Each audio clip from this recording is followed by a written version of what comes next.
So I went to my rabbi and I looked him in the face and I said, Rabbi, tell me, how can I know God? And he looked at me and he was angry and he picked up his umbrella and he gave me a big on the head. He said, that's blasphemy. Get out of here.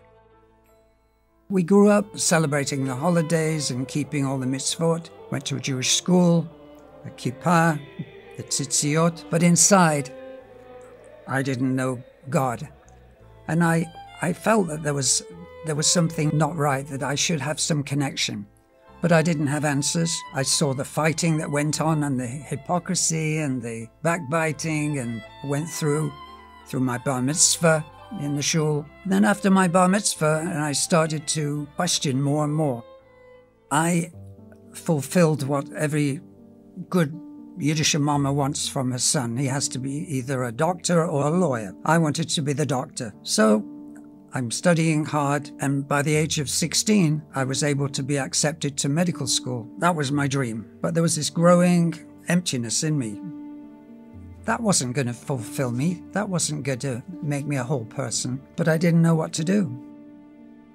For the first time in my life, a student came up to me. He looked me in the eye.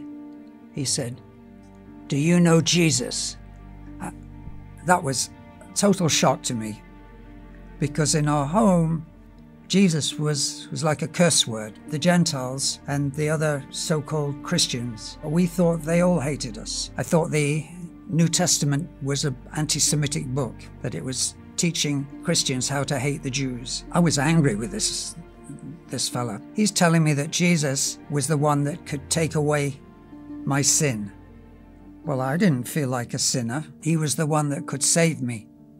I didn't feel like I needed saving, but then he did tell me that I could have a relationship with God.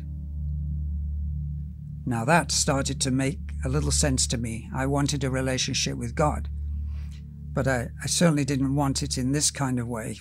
Well, after toing and froing, we spent actually several hours going back and forth. And he's telling me that Jesus is the door, he's the way, he's the truth, atonement. Well, I understood atonement. Over the course of the next weeks, this girl began to also talk with me, and she was a follower of Jesus too. Finally, she persuaded me. She said, look, start reading in this book, the New Testament. And I opened it. I was a little nervous opening, but I started to open, and I was amazed. I started to read about Yeshua, Jesus, and I was shocked to find he was Jewish. I didn't know he was Jewish. I didn't know the disciples were Jewish.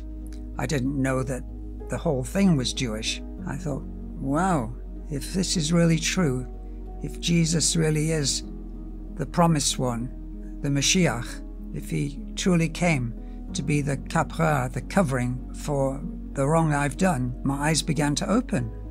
And I started to realize there was a barrier between me and HaKadosh Baruch Hu, between myself and God. I'm not holy enough. I'm not righteous enough.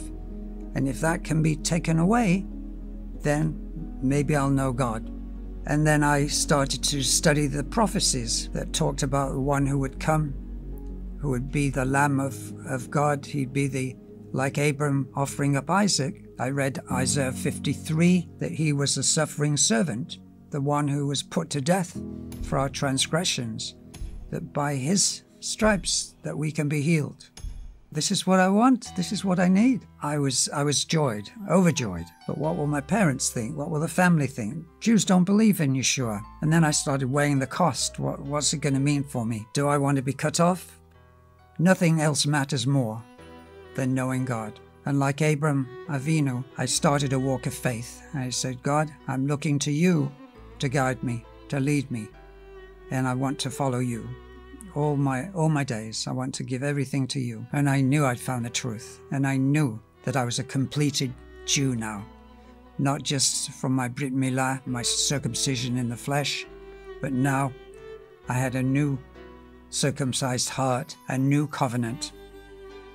If you can look at the heart of King David in the Psalms, if you can look at these prophecies, if you can read Isaiah 53, and see the Mashiach. He is the one. He will bring you that relationship that you long for and that you're trying through all your davening and your mitzvot to reach. He's already reached it. He's completed it. Believe in him.